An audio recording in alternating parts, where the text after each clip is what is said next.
Hey guys, what is up? This is Mr. A. Crizzy here. And in today's movie review, this review is going to be on the 2020 musical romantic comedy film Eurovision Song Contest, The Story of Fire Saga.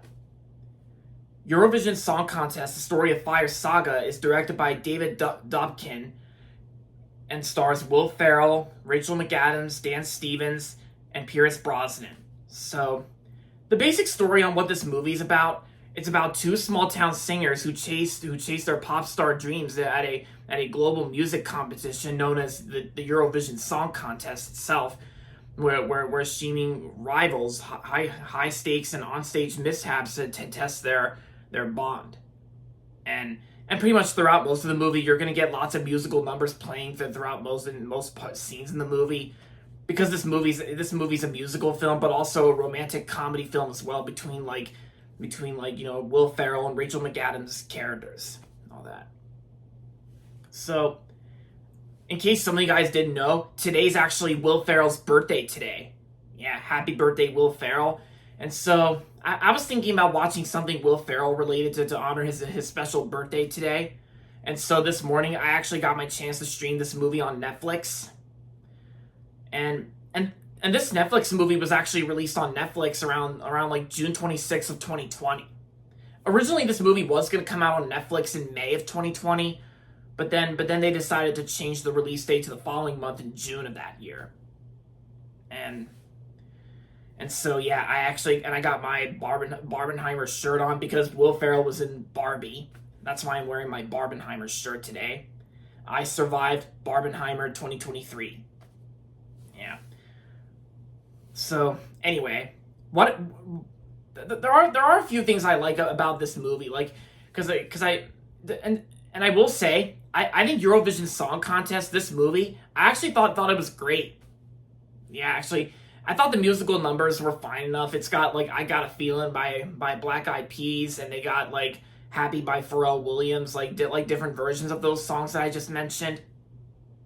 Yeah, and it's like I said, throughout most of the movie, you're gonna get some musical you're gonna get some musical numbers playing throughout most of the movie, like musical numbers performing and singing in the movie, because not only this movie's a romantic comedy, but also a musical film too.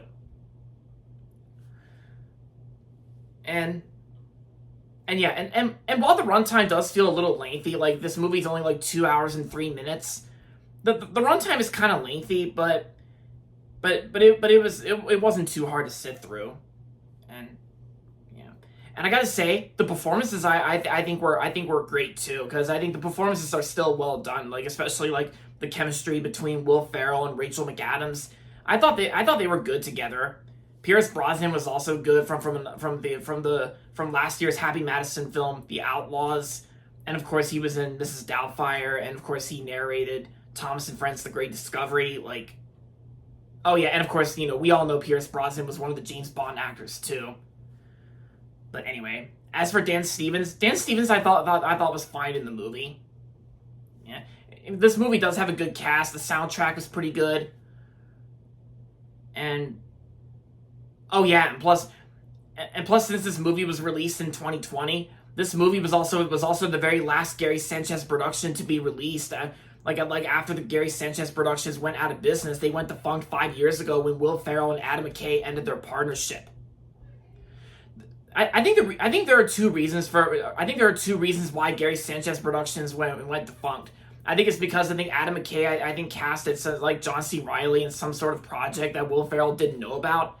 And the other reason why is because of the box office disappointment of the 2018 film Holmes and Watson. Yeah, at least I can definitely say, at least Eurovision Song Contest, at least this movie was better than Holmes and Watson, in my opinion. Yeah, because I heard Holmes and Watson was so bad, and it's considered to be one of the worst films of 2018. Like, yeah, I gotta say, Eurovision Song Contest, like, I thought this was a good send off to Gary Sanchez Productions, and right before Gloria Sanchez came along. Yeah. So, yeah. the best way I can describe like Eurovision Song Contest is just a great enough musical romantic comedy film with good chemistry from Will Ferrell and Rachel McAdams,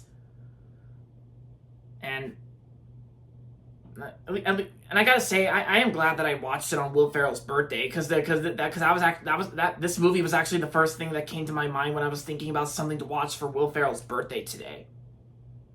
So that's a decent choice. So overall, Eurovision Song Contest: The Story of Fire Saga was a great film on Netflix, and I'm gonna give Eurovision Song Contest 4 stars out of 5. So yeah, if you have Netflix and if you're interested in checking out this movie, then I say I recommend it. Yeah, at least, and also the good thing is at least it's one of those better Netflix films released in 2020 than the you know what, but that controversial Netflix movie released in 2020 that starts with the letter C. Like, well, you guys know what I'm talking about. Like, I don't really need to mention it. But yeah, so I recommend Eurovision Song Contest if you haven't seen it yet, and if you're a Netflix subscriber, and there you have it. Alright guys, so that's going to be it for this review, and hope you guys enjoyed this video, and if you're not subscribed yet, don't forget to subscribe if you haven't yet, and make sure to like this video as well. With that being said, until next time, this is Mr. A. Crizzy saying, goodbye everybody, and that's about it.